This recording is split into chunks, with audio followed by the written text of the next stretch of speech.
ರಾಷ್ಟ್ರ ಬಿಜೆಪಿಗೆ ನೂತನ ಸಾರಥಿಯ ಆಯ್ಕೆ ಆಗಿದೆ. ರಾಷ್ಟ್ರೀಯ ಅಧ್ಯಕ್ಷರನ್ನಾಗಿ ಆಯ್ಕೆ ಮಾಡಿದೆ ಬಿಜೆಪಿ ಏನಿದೆ. ನಿತಿನ್ ನಬೀನ್ ಅವರನ್ನು ನೇಮಕ ಮಾಡಿದೆ. ಈಗ ಅವರು ಅಧ್ಯಕ್ಷರಾಗಿದ್ದಾರೆ. ನೂತನವಾಗಿ JP ನಡ್ಡಾ ಅವರ ಸ್ಥಾನಕ್ಕೆ ನಿತಿನ್ ನಬೀನ್ ಅವರು ಬಂದಿರುವಂಥದ್ದು. ರಾಷ್ಟ್ರೀಯ ಬಿಜೆಪಿಯ ಅಧ್ಯಕ್ಷರಾಗಿ ನಿತಿನ್ ನಬೀನ್ ನೇಮಕಗೊಂಡಿದ್ದಾರೆ. ಅವಿರೋಧವಾಗಿ ಆಯ್ಕೆಯಾಗಿದ್ದಾರೆ. ಇವರು ರಾಷ್ಟ್ರೀಯ ಬಿಜೆಪಿಯ ಅಧ್ಯಕ್ಷ ಸ್ಥಾನಕ್ಕೆ ನಿತಿನ್ ನಬೀನ್ ಅವಿರೋಧವಾಗಿ ಆಯ್ಕೆಯಾಗಿದ್ದಾರೆ.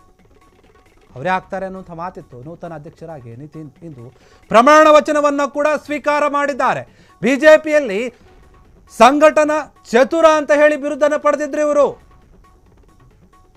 ತಮಿಳುನಾಡು, ಅಸ್ಸಾಂ, ಕೇರಳ ವಿಧಾನಸಭಾ ಚುನಾವಣೆ ಮುನ್ನಡೆಸಿದ್ರು, ಸವಾಲುಗಳನ್ನು ಎದುರಿಸಿದ್ರು, ಅಧ್ಯಕ್ಷ ಗದ್ದುಗೆ ಏರಿದ್ದಾರೆ. ಅತ್ಯಂತ ಕಿರಿಯ ನಿತಿನ್ ನಬೀನ್ ಇವರು ಒಂದು ಹೆಗ್ಗಳಿಕೆಗೆ ಪಾತ್ರ ಆಗ್ತಾರೆ. ಬಿಜೆಪಿಯ 12ನೇ ಅಧ್ಯಕ್ಷರಾಗಿ ಆಯ್ಕೆಯಾಗಿದ್ದಾರೆ ನಿತಿನ್ ನಬೀನ್. JP ನಡ್ಡಾ ಅವರ ಸ್ಥಾನದಲ್ಲಿ ಈಗ ನವೀನ್ ಬಂದು ಕುಳಿತುಕೊಂಡಿದ್ದಾರೆ. ರಾಷ್ಟ್ರೀಯ ಬಿಜೆಪಿ ಅಧ್ಯಕ್ಷರ ಸ್ಥಾನಕ್ಕಾಗಿ ಪೈಪೋಟಿ ಇತ್ತು. ಪೈಪೋಟಿ ಇದ್ರೂ ಕೂಡ ನಿತಿನ್ ನಬೀನ್ ಅವರು ಏನಿದ್ದಾರೆ ಅವರೇ ಆಯ್ಕೆಯಾಗ್ತಾರೆ ಎನ್ನುವಂತಹ ಮಾತುಗಳು ದೊಡ್ಡ ಮಟ್ಟದಲ್ಲಿ ಕೇಳಿ ಬರ್ತಾ ಇತ್ತು. ಈಗ ಅದೇ ರೀತಿಯಾಗಿ ಆಗಿದೆ. ಏನು ನಿರೀಕ್ಷೆ ಮಾಡಿದ್ರೋ ಅದೇ ರೀತಿಯಾಗಿ ಆಗಿದೆ. JP ನಡ್ಡಾ ಅವರು ಇದಕ್ಕೂ ಮುಂಚೆ ಬಿಜೆಪಿಯ ರಾಷ್ಟ್ರೀಯ ಅಧ್ಯಕ್ಷರಾಗಿದ್ದರು. ಅವರ ಸ್ಥಾನಕ್ಕೆ ಈಗ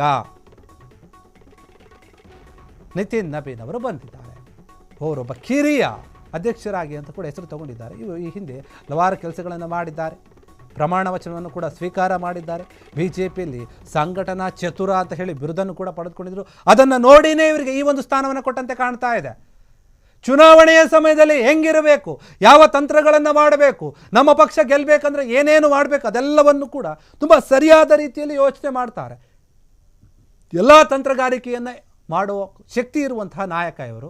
ಹೀಗಾಗಿ ಅವರೇ ಸೂಕ್ತ ಅಂತ ಹೇಳಿ ಬಿಜೆಪಿ ಆಯ್ಕೆ ಮಾಡಿದೆ. ತಮಿಳುನಾಡು ಆಗಿರ್ಬೋದು, ಅಸ್ಸಾಂ ಆಗಿರ್ಬೋದು, ಕೇರಳ ಏನಿದೆ ವಿಧಾನಸಭಾ ಚುನಾವಣೆ ಮುನ್ನಡೆ ಸಾಧಿಸಲು ಅದು ಸವಾಲಿದೆ. ಅವರು ಇದಕ್ಕೆ ಸೂಕ್ತ ಅಂತ ಹೇಳ್ತಾ ಇದ್ದಾರೆ. ಹೀಗೇನು ಮುಂಬರುವಂಥ ಚುನಾವಣೆಗಳು ಇವೆ.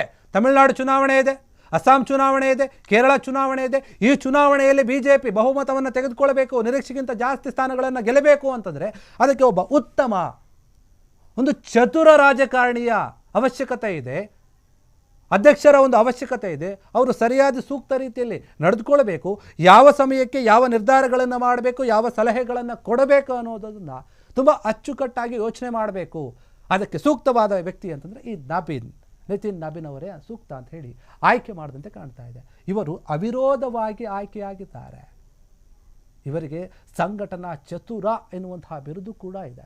ಅದಕ್ಕಾಗಿ ಇವರನ್ನು ಆಯ್ಕೆ ಮಾಡಿದ್ದಾರೆ. ಈಗಾಗಲೇ ಇವರು ಪ್ರಮಾಣ ವಚನವನ್ನು ಕೂಡ ಸ್ವೀಕಾರ ಮಾಡಿದ್ದಾರೆ. ಇಂದಿನಿಂದ ನೂತನ ಬಿಜೆಪಿಯ ರಾಷ್ಟ್ರಾಧ್ಯಕ್ಷರಾಗಿ ನಿತಿನ್ ನಬೀನ್ ಅವರು ತಮ್ಮ ಕೆಲಸವನ್ನು ಶುರು ಮಾಡಿಕೊಳ್ಳುತ್ತಾರೆ. ಅಧ್ಯಕ್ಷರಾಗಿ ಏನೇನು ಕೆಲಸವನ್ನು ಮಾಡಬೇಕು, ಯಾವ್ಯಾವ ಜವಾಬ್ದಾರಿ ಇದೆ, ಚುನಾವಣೆಯ ಸಂದರ್ಭದಲ್ಲಿ ಏನೇನು ಲೆಕ್ಕಾಚಾರಗಳನ್ನು ಮಾಡಬೇಕು, ಅದೆಲ್ಲವನ್ನು ಕೂಡ ಯೋಚನೆ ಮಾಡ್ತಾರೆ. ಬಿಜೆಪಿಯ 12ನೇ ಅಧ್ಯಕ್ಷರಿವರು JP ನಡ್ಡಾ ಅವರ ಜಾಗದಲ್ಲಿ ಬಂದು ಈಗ ಇವರು ಕೂತಿದ್ದಾರೆ. ಯಾವ ರೀತಿಯಾಗಿ ಮುಂದೆ ಪಕ್ಷವನ್ನು ಮುನ್ನಡೆಸಿಕೊಂಡು ಹೋಗ್ತಾರೆ ಅಂತ ಬಿಜೆಪಿಯ ನಾಯಕರೆಲ್ಲರೂ ಕೂಡ ಕಾಯ್ತಾ ಇದ್ದಾರೆ ಕುತೂಹಲದಿಂದ. ಕ್ಷಣ ಕ್ಷಣದ ಸುದ್ದಿಗಳಿಗಾಗಿ ಫ್ರೀಡಂ ಟಿವಿ ಸಬ್ಸ್ಕ್ರೈಬ್ ಮಾಡಿ, ಲೈಕ್ ಮಾಡಿ ಹಾಗೂ ಫಾಲೋ ಮಾಡಿ. ಹೊಸ ಸುದ್ದಿಗಳ ನೋಟಿಫಿಕೇಶನ್ಗಾಗಿ ಬೆಲ್ ಐಕಾನ್ ಮೇಲೆ ಕ್ಲಿಕ್ ಮಾಡಿ.